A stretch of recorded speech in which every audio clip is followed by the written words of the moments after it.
today mga ka-EA support today's video. Meron tayong bisita. Meron dumating galing. Saan nga boss galing? Bulacan po. Bulacan. Ako San Jose del Monte, Bulacan. Pangalan? Jomert po. Ayun, Jomert. Anong pakay mo dito? Kukunin ko lang po yung napanalo na ko po kay Idol EA. Ayun. Paano ka nanalo? Nag-comment po ako na sa video niya po at lagi po nanonood. Yun. Kaya nasabay po. Grabe. O legit no? Kasi may nagko-comment minsan, sabi pag nagpaparapol daw ako, scam daw. Pero legit yan. Yung iba kasi mga nabigyan ko, hindi ko na nabibidyo. Ito na po sa loob ni Idol EA. Oh, yan. Ano dito yun? Naka-ready na nga eh. Sa sobrang kinis nito, baka pwede mo na to ibenta. Di, joke lang. Ayan o. Eto, yung bloodline nito, yun nandito yung parent. Ito, yung Masile cross doon sa Bandenwegen. Ayan. Pwede mo ilipad, pwede mo rin naman ding gawing stock na lang. Hawakan mo. Ayan o. Ano ba kinoment mo doon? Bakit ikaw ba napili ko doon? Sana po makakaroon ako ng kahit foundation bird. Dito ka sa harap. Hindi pa po kaya bumili ngayon. Dito, ibuklat mo dito. Ayan. Anong masasabi mo dyan sa YB? Payat ba? Pangit? Ano? Bilog na bilog po yung katawan. Wala, no? Siyempre, alagang All Herbs Probiotic yan. Ayan. Ibuklat mo ng konti. Ayan.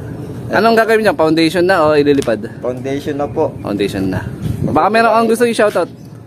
Shoutout nga pala sa mga tropa ko kay Tom, saka JR Cruz, saka kay Madlan Sakay po. Mga pan-share po ng Bulacan sa kay Nital. Ayun. Yung coordinator po ng PRT. Ano oras ka umalis dun sa inyo?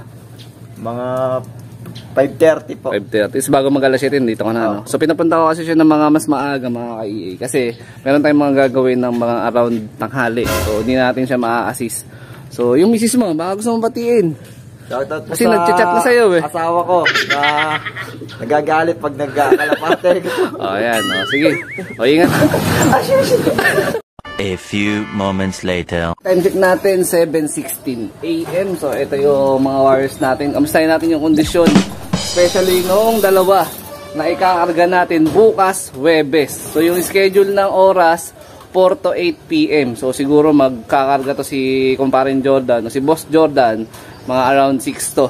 Tapos yun, malamang mangilan-ngilan na lang siguro yung mga magkakarga dito nga sa padating na piplap. Ayan, so medyo mahirap na talaga tong piplap. So sana swertehin tayo sa darating na Sabado ang release hanggang Linggo ang abangan. 2 days yan mga kalapatids. Ayan, napakalinis ng ating pliers loop. Ayan, syempre. So ito yung ibon natin. Kaya lang nagdadalawang isip ako magpa-loply gawa ng sobrang lakas ng hangin. Baka magsergahan tong mga to. Pero maya-maya lang konti, subukan kong i-check kung ano yung mga possible na gagawin natin sa mga susunod na oras. Ayan. Ito yung ating warrior. Ayan, nako. Masamang indikasyon yan. Silipin nga natin itong mga ibon natin. So, tama po ba yun? Ito mga kalapatid, si Mina to. Ayan, hindi pa ganun kabuo yung katawan niya kumpara nung naikarga natin siya ng Matno Grace. Pero sa balahibo, sobrang kinis pa rin ng texture ng balahibo. Yung tumubo niya na bagwis na nakaraan, okay na, mahaba na. Ito. Sa ilong, ayan, napakaputi. Sa mata, ayan, masigla naman. Okay naman. Hipo na lang, konting adjust pa sa sa patoka. Tsaka sa basta depende. Ayan, konting-konti na lang to, bukas pa naman yung loading. Kung magpalipad man siguro ako ngayon, baka isang beses lang, yung tipo mapagpag lang sila. So ito naman sa kabilang dako, si Miss Puyo naman. Pero si Miss Puyo, hindi na natin muna ikakarga ng Katbalogan race or piplap kasi may iba na akong plano. So para malaman yun, nandun sa nakaraang vlog natin, itong huli lang. Ayan. So sana gumana yung plano ko para kay Miss Puyo. Ayan, mahaba-haba na pahingahan. Ayan, medyo pa siya, kulang pa. Pero mahabang pahinga naman mangyayari sa kanya, kaya may babalik ko yung kondisyon niya. Pakakinis. See you tomorrow lang, sayang. Pero kung umuwi ito, karga sa atin to ng Katbalogan, piplap.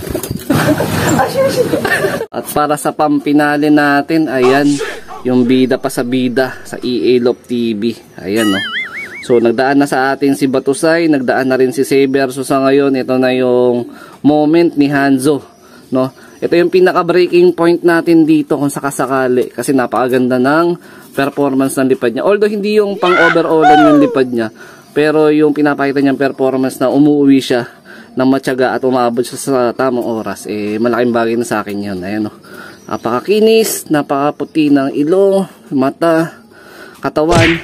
Almost 85% na ibabalik natin sa kanya. Ayan, sana magtuloy-tuloy siya.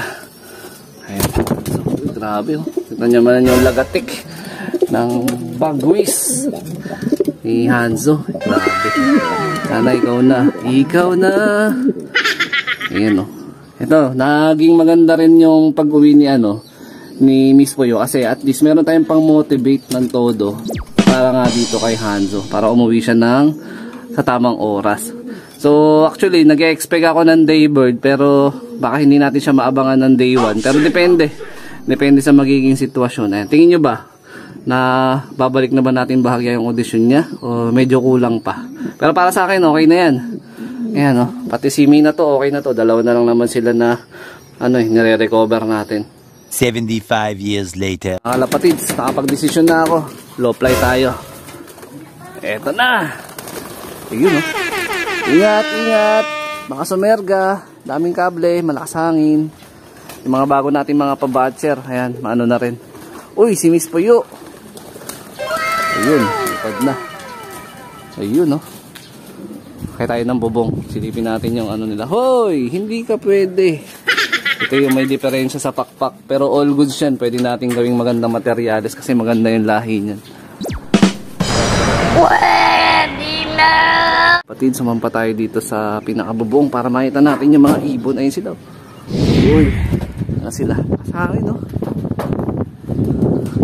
Pero kung gawin naman dito sa may bandang itaas, malabo naman silang sumerga. Ayan na sila. Uy. Ingat. Delicate siya. Masyado malakas hangin. Pagpaglan tayo. Isang ronda lang gagawin ko sa inyo. Ayan sila. Nagpapatangay na nga lang sila sa hangin. Hindi sila masyado nag-e-effort sa pagpagaspas. Ganto. 7. Sino yun? Meron dong nakadapo. Delikado, parang si Mina to tong nakadapo, ayaw lumipad. Hindi siya rumonda, mga kaili. Di bali, meron pa naman siyang isang araw para maobserbahan natin kung ano yung possible na problema niya. Sana hindi major problem, mga kalapatids, para makapagkarga pa tayo na at least 2, So mamaya, pagkatas nilang mag-low fly, tapos pag nagpakain tayo, so ito Merkules, ang ibibigay ko, balik na ako sa umaga, stag developer. Yun, nagkamot lang pala. Stag developer tayo. Siyempre tips yan ni idol kumparing Dabarkads TV. Tapos nako, ayan. Okay na. Sumabay na. Nag-stretching lang pala. Ayan. Tapos electrolytes, yung microbest electrolytes yung gamit natin. Napakaganda sa katawan ng ibon na nun. Napakaganda sa katawan ng ibon natin yun. Kaya patuloy natin ginagamit. Simula nung derby first lap hanggang 4th lap nung huli, gamit natin yun. Pang recover. Tsaka pang pre-condition pagka nagre-recover naman tayo ng ibon. Ayan, so marami dito ko natatapusin tong video na to. Ayan, shoutout sa mga solid supporter natin dyan. Siyempre huwag kalimutan mag-like, comment, and share. So ito yung mga kalapati tips ni A-Love TV. So disclaimer lang, hindi po tayo champion. So nasa sa inyo na yan kung gusto nyo gayahin o hindi. So ingat mga kalapatids. Keep safe. God bless. Ayan sila. Parang nagliliwaliw lang sila sa lakas ng hangin, mga kalapatids. Woo!